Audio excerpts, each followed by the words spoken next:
Solar comprised of 20,956 crore as compared to previous year's 9,301 crore. The module manufacturing, we sanctioned about 21,565 crore. Large hydro projects, 32,450 crore. Pumped storage hydro projects, 28,304 crore. Green hydro and green ammonia projects worth 7,997 crore. Electric mobility segment, we have sanctioned 7,214 crore. Wind turbine manufacturing capacity, for which we have sanctioned about 3,195 crore. Wind power, 3,453 crore. Hybrid solar and wind, 10,098 crore. These are the highlights of the various sanctions which we have issued in renewable energy portfolio.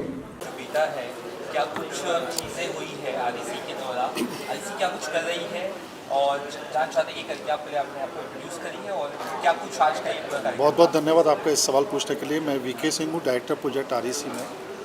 जैसा आज हमने अपने result प्रस्तुत किए आप सभी लोगों के समक्ष, विगत वर्ष में 23-24 में आरईसी की परफॉर्मेंस कई मापदंडों पे बहुत अच्छी रही है।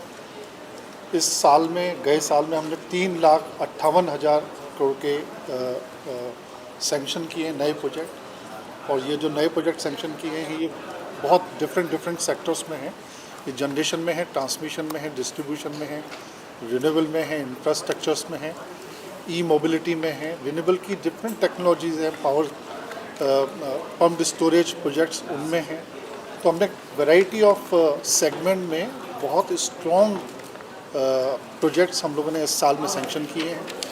इसके साथ साथ हमारा डिसबर्समेंट भी इस साल में हाईएस्ट एवर डिसबर्समेंट गया है, और साथ ही जो प्रॉफिट है जो कि हमारे बिजनेस के साथ ही लिंक्ड है वो भी हाईएस्ट एवर है।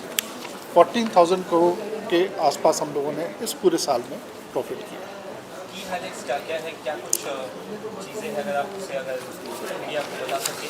सो की हाईलाइट है, मैं क्वार्टर ना बता के इसको सालाना का जो हमारा रिज़ल्ट है वो मैं बता देता हूँ। तो हमने टोटल सैंक्शन 3,58,000 किए और हमने टोटल डिसबर्समेंट 2,68,000 किए। दोनों ही अब तक के सर्वश्रेष्ठ हमारे नंबर हैं। रिन्यूएबल सेक्टर में हमने 1,36,000 करोड़ से ज़्यादा के प्रोजेक्ट हमने सैंक्शन किए, जबकि हमने इससे पिछले साल में मात्र 21,000 करोड़ के किए थे। तो जो हम कह रहे हैं कि हम रिन्यूएबल एनर्जी को आगे बढ़ाएंगे और अपना पोर्टफोलियो में रिन्यूएबल एनर्जी को और फर्दर सैंक्शन और फर्दर डिस्बर्स करेंगे, तो हम कर भी रहे हैं। इसके अलावा हमने सोलर में करीब 20,956 करोड़ के हमने प्रोजेक्ट सैंक्शन किए हैं। मॉड्यूल मैन्युफैक्चरिंग के 51,000 करोड़ के। लार्ज हाइड्रो वो हमने करीब 32,000 से ज़्यादा करोड़ के प्रोजेक्ट हमने सैंक्शन किए हैं। पम्प्ड स्टोरेज जो कि एक नई टेक्नोलॉजी और अभी पिछले 1-2 वर्षों से देखने को मिल रहा है, उसमें हमने करीब 28,000 करोड़ के नए प्रोजेक्ट सैंक्शन किए हैं। ग्रीन हाइड्रोजन जो एक नई टेक्नोलॉजी है उसको भी हम लोगों ने अभी पिछले 1 साल से सैंक्शन करना शुरू किया है। वो टेक्नोलॉजी पूरे देश के लिए नई टेक्नोलॉजी है। उसमें हमने करीब 8,000 करोड़ के 2 बड़े प्रोजेक्ट हम लोगों ने सैंक्शन किए हैं। ई मोबिलिटी में 7,200 crore. Wind turbine manufacturing again 3,200 crore close to. Wind में हमने करीब 3,500 करोड़ का नए प्रोजेक्ट सैंक्शन किए हैं, और हाइब्रिड में करीब 10,000 करोड़ के प्रोजेक्ट सैंक्शन किए हैं। ये जो मैं प्रोजेक्ट बता रहा था आपको, ये लार्जली रिन्यूएबल एनर्जी से रिलेटेड है। इसके अलावा हमने थर्मल के भी प्रोजेक्ट किए हैं करीब 8,800 मेगावाट के, और ट्रांसमिशन और डिस्ट्रीब्यूशन के भी नंबर हमने आप लोगों के साथ में साझा किए हैं अपने प्रेजेंटेशन के थ्रू, जो कि हमारी साइट पे भी अब अवेलेबल है, वो आप देख सकते हैं। क्या कुछ प्रॉफिट्स हुआ है ग्रामीण क्षेत्र में कौन सा प्रोजेक्ट है और क्या कुछ प्रॉफिट है, बताइए। सो ग्रामीण क्षेत्र में पहले 2 मुहिम चली थी। पहले गाँवों का विद्युतीकरण जो कि कंप्लीट हो गया है, आज देश में हर एक गाँव में बिजली है। दूसरी मुहिम थी जिसमें हमने बोला था, भारत सरकार ने बोला था, मिनिस्ट्री ऑफ पावर ने बोला था कि हर घर बिजली, घर घर बिजली, और उसको सौभाग्य जो एक कार्यक्रम है उसके थ्रू हम हर घर तक लेके गए, और जितने विलिंग हाउस होल्ड थे लगभग 2.86 करोड़ जिनके घरों में बिजली नहीं थी उनके घरों तक बिजली को पहुंचाया गया। तो ये दोनों काम गांव में हो चुके हैं। बट गांव में हम जानते हैं कि फिर और भी नए लोग होते हैं, नए घर बनते हैं, तो उनके लिए भी हम अभी RDSS में भी उनके घर के और गांव के जो रह गए हैं, कुछ छोटे छोटे मजरे टोले इस टाइप के जो रहे हैं, वहाँ पे भी विद्युत और विद्युत से रिलेटेड इंफ्रास्ट्रक्चर पहुँचाने का काम RDSS स्कीम में भी अभी कर रहे हैं। सर आपकी बड़ी बड़ी बड़ी जो प्रॉब्लम होती है गांव वाले क्षेत्र में वो होती है पानी की, सिंचाई की। तो उस तरह कोई प्रोजेक्ट अगर बताना चाहें कोई? तो वो काफ़ी सारे प्रदेशों में जो एग्रीकल्चर के लिए जो पंप यूज़ होता है उसकी जो बिजली है, काफ़ी स्टेट ने उसमें सब्सिडी दी हुई है, फ्री है। तो वहाँ पे बिजली की जो खपत है उसका कोई चार्ज नहीं लगता। ऐसे काफ़ी प्रदेश हैं, कुछ प्रदेश हैं जो बहुत कम चार्ज भी लगाते हैं, सब्सिडाइज रेट पे लगाते हैं, और किसान अधिकतर उन्हीं एग्रीकल्चर पंप को यूज़ करते हैं अपने खेतों की सिंचाई वगैरह के लिए।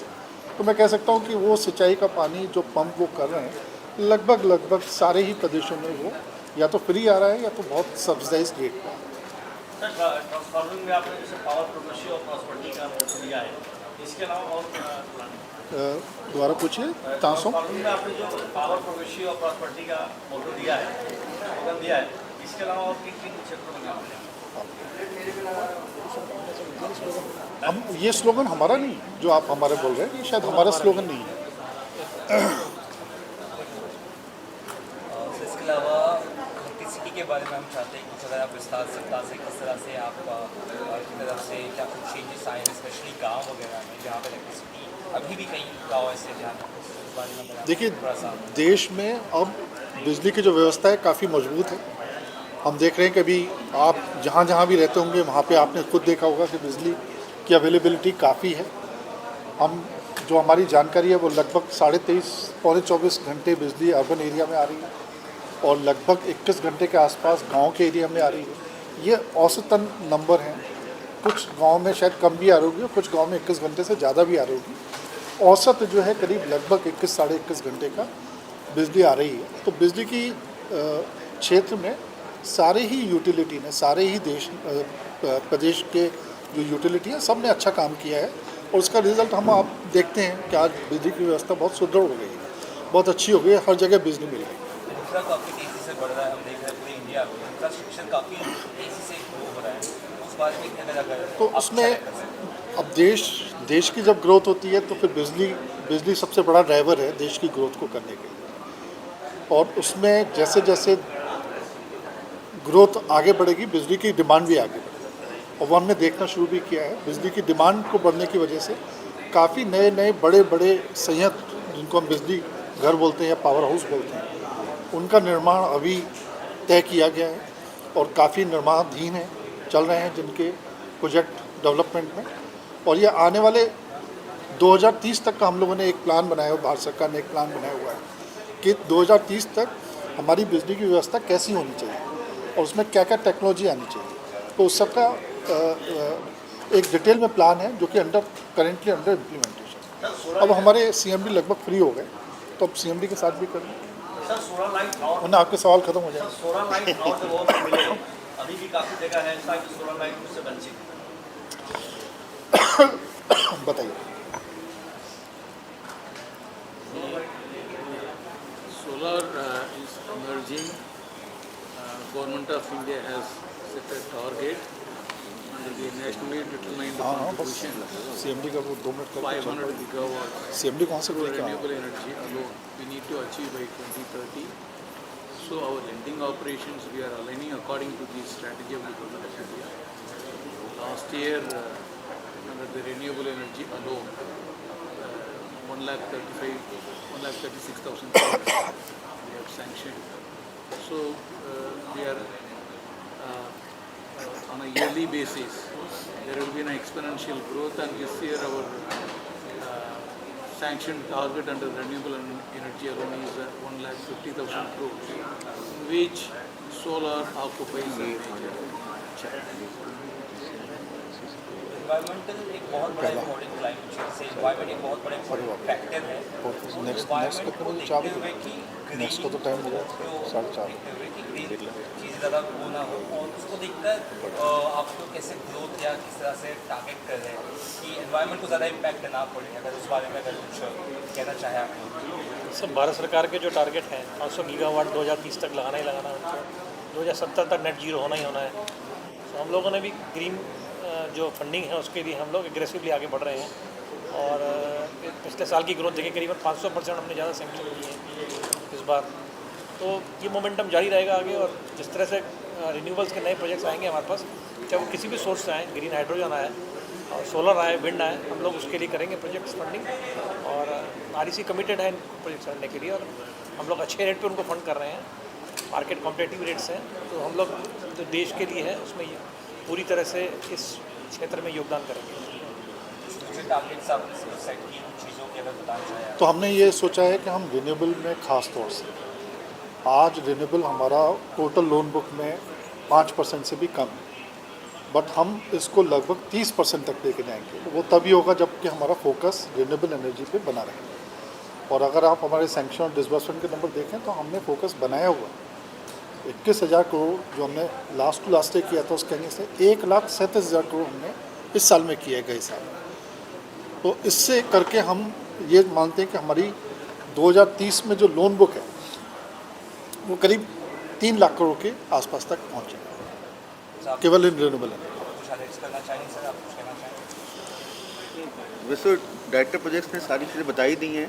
तो इस साल में CMD को बोलो आ जाता है। इस साल में अगर हम देखें तो हमारे डिस्बर्समेंट भी और वर्षों के से बहुत ज़्यादा रही हैं। रेवेन्यू फ्रॉम ऑपरेशंस है वो 47,146 करोड़ रुपए है, जो पिछले साल में 39,208 करोड़ रुपए थी और जो 20% ज़्यादा है। और टोटल इनकम भी है 47,000 और नेट इंटरेस्ट इनकम 16,167 करोड़ रुपए है, तो पिछले साल में 13,714 करोड़ रुपए थी, 18% ज़्यादा है। इससे नेट प्रॉफिट इस बार ऑल टाइम है ही है, जो आज तक कभी अचीव नहीं हुआ, 14,019 करोड़ रुपए है, जो पिछले साल में सिर्फ 11,055 करोड़ रुपए था, तो 27% की बढ़ोतरी हुई है। इससे टोटल कॉम्प्रिहेंसिव इनकम वो भी 15,063 करोड़ रुपए है, जो पिछले साल में 10,084 थी, जो कि 49% की बढ़ोतरी है। तो इसी तरह यील्ड जो है वो भी हमारी बढ़ी है और कॉस्ट ऑफ बोरिंग भी कम हुई है, जिससे कि स्प्रेड और निम भी कंपैरेटिवली मेंटेन रहे। तो यहाँ वाला